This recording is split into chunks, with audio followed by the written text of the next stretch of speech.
Hi, my name is Marjorie. I want to tell you a little bit about mothering and disability.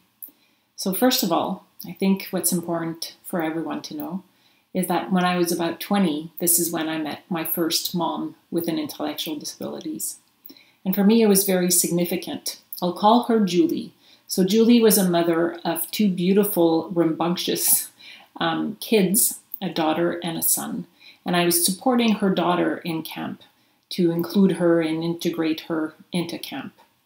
And when I saw Julie and how hard she worked to make sure that these two kids were well fed, well dressed, and that she followed all the rules of camp, I was impressed. And I think that the day that I met Julie actually is the day that I knew that my career was going to be working with parents with intellectual disabilities. She was so inspirational.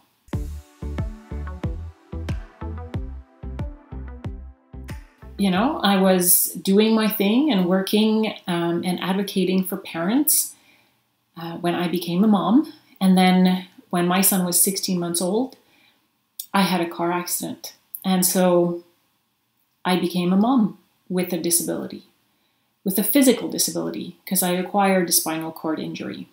And I think that that was also very significant for me in terms of realizing the pressure that we all have as parents, but that when you have a disability on top of being a parent, you have doubly or triple the pressure. And the pressure, I felt it from the get-go. I was in the hospital, in my hospital room, just a few days after my accident. And right away, my instinct, my protective instinct was, oh no, child welfare is going to come. And what am I going to tell them? They're going to ask, how are you going to raise him? You're a single parent. Who's going to take care of him if you can't get up or if you get sick?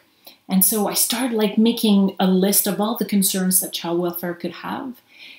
And I started making an intervention plan for each of those concerns. Because to me, it was like, I wanted to be a mom so bad that I needed to be prepared just in case someone would argue that I wouldn't be able to parent my child any longer.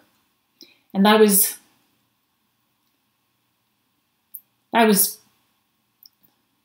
very scary.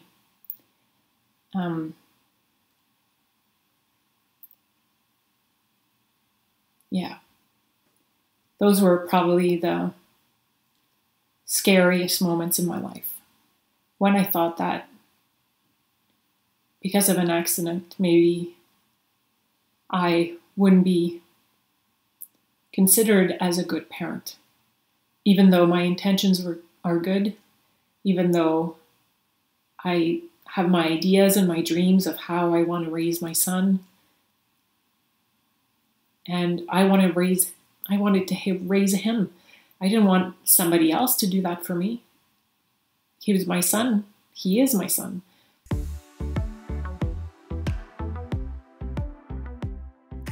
I got lucky because I have a family that's very close and very loving. We support one another. We respect one another. And I was born into a family, with my dad and my mom, who, for them, loving their children definitely came first on top of anything else. And so when that happened, they took over. They moved in my house. They took care of my things. They managed my house. They took care of my son, taking care of him, as if he was their own, while still making sure that he didn't forget that they were grandma and grandpa and not mom and dad. And I think that that was very, very important for me, because they didn't try to steal my role. They tried to empower me in my role, which is the most beautiful gift anyone can give someone else. And so, they would bring him every day after his nap, and he would spend time with me alone in his high chair so that he could learn that mom could take care of him just like grandma and grandpa. And we had iPads linked to Wi-Fi. And so, every night I could read to him. I could see him take his bath. I could tell him, his sweet dreams. And every morning I could have breakfast with him because we were connected through FaceTime or Skype or, basically technology really had a huge impact in terms of me getting or staying connected with him. I saw him make his first snowman. I was basically involved in all the activities, even though I wasn't physically there. We had to sort of determine a way to make him understand that mom was back home, and so he needed to ask me and not grandma or grandpa.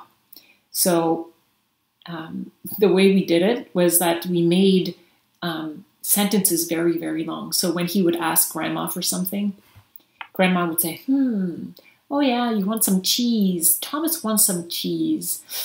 Yeah, but there is somebody who, we should ask for that. It's not grandma though. Oh yeah, I know, it's mommy. Okay, so then she would turn to me and she would say, Mommy, do you think that Thomas can have a piece of cheese? And anyways, by the time that he got the answer back, well, Thomas sort of learned that it was much easier to go straight to mommy. And that was like an amazing way of doing it.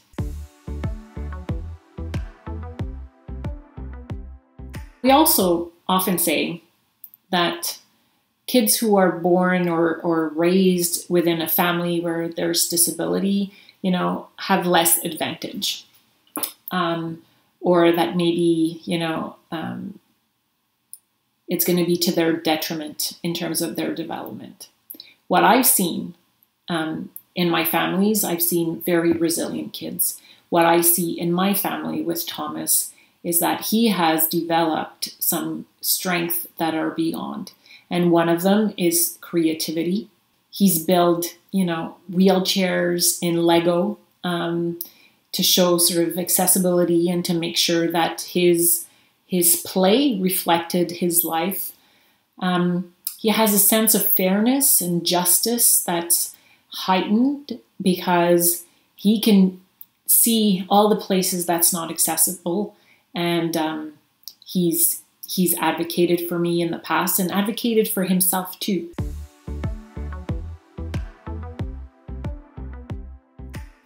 What I would love to see happen in the future, I would love to see that disability is not seen as something that's less than. I would love to see disability seen as something that is different, period. We don't need to add anything else to that sentence. I'm different. We're all different.